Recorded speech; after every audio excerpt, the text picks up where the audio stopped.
Music doesn't exist in a cultural vacuum. There are other media and entertainment that were also part and parcel of the 1980s, influencing each other, ebbing and flowing to create the zeitgeist of the decade.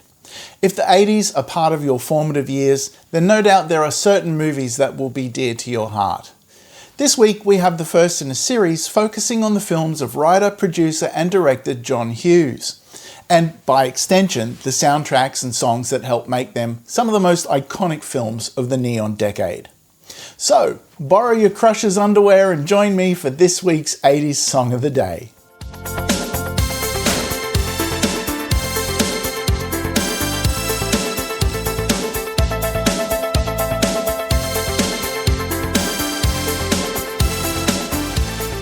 Let's start with John Hughes. As a writer, he penned 30 screenplays in his life, over half of them in the 1980s, as well as directing and producing the majority of them.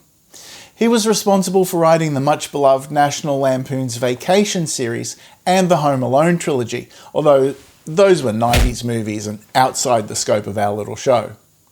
Some of his best-remembered films were coming-of-age comedies that typify the teen-oriented films of the decade. And since Hughes liked to cast relatively unknown actors, his successful films launched the careers of several big names in the 80s and later. Molly Ringwald, Judd Nelson, John Cusack, Matthew Broderick, Jennifer Grey, John Cryer, and even more. His first film, National Lampoon's Class Reunion, was released in 1982. He followed that with 1983's Michael Keaton hit Mr. Mom and National Lampoon's Vacation. Ma, I saw some detour signs. I didn't see any. I saw them when you and Mom were trying to fold the map.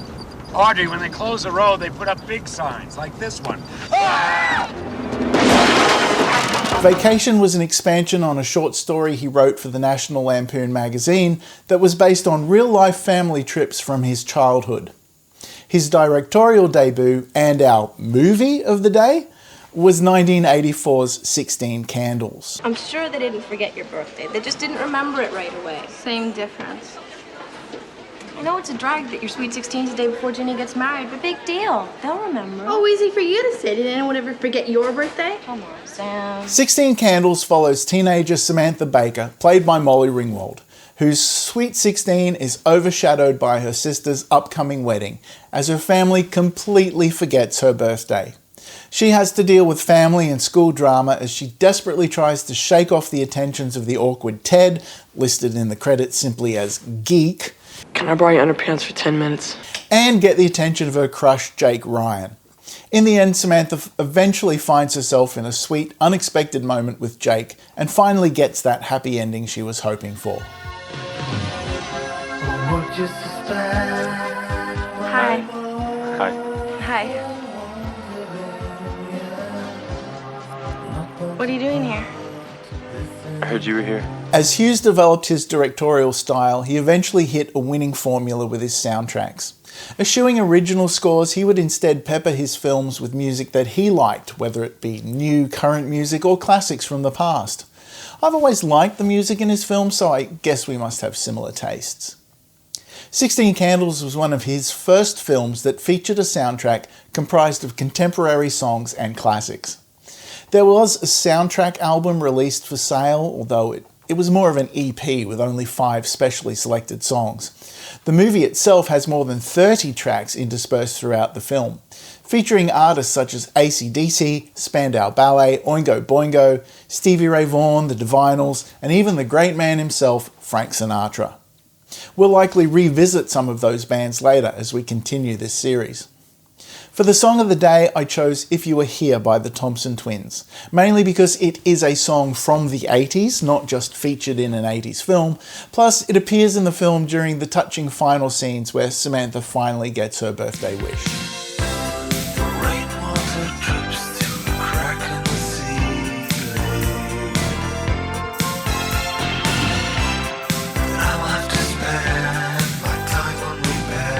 The Thompson Twins were named after the bumbling detectives in the Tintin stories.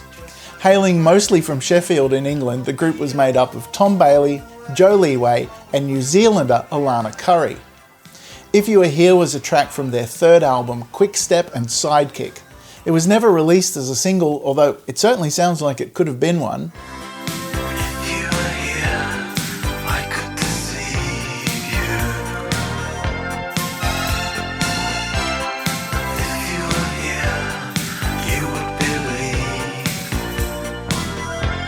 The Thompson Twins were quite successful in the early to mid 80s. They had 3 UK top 5 albums and 8 top 20 singles. Their fourth album, Into the Gap, was their best performing album here in Australia. It reached number 4, but it was a number 1 in the UK and New Zealand. I guess those Kiwis like to support their fellow countrymen. Quickstep and Sidekick was one of my favourite albums at the time. I remember I bought the cassette tape version, which had the entire album on one side, and then a complete album of remixes and extended cuts on the other. The whole album is well worth a listen. It was actually described by one reviewer as one of the best examples of British funk to date, although I'm not sure how well that description would hold up these days. So there you have it, If You Were Here by the Thompson Twins from the 16 Candles soundtrack. That's your 80s song of the day. Join the conversation in the comments. Tell us what your favourite John Hughes film is, if you have one, and let me know which one you think I should maybe do next. I'm blowing your mind, aren't I? I hope you enjoy the track, and if you are here next week for another 80s song of the day, I'll see you then.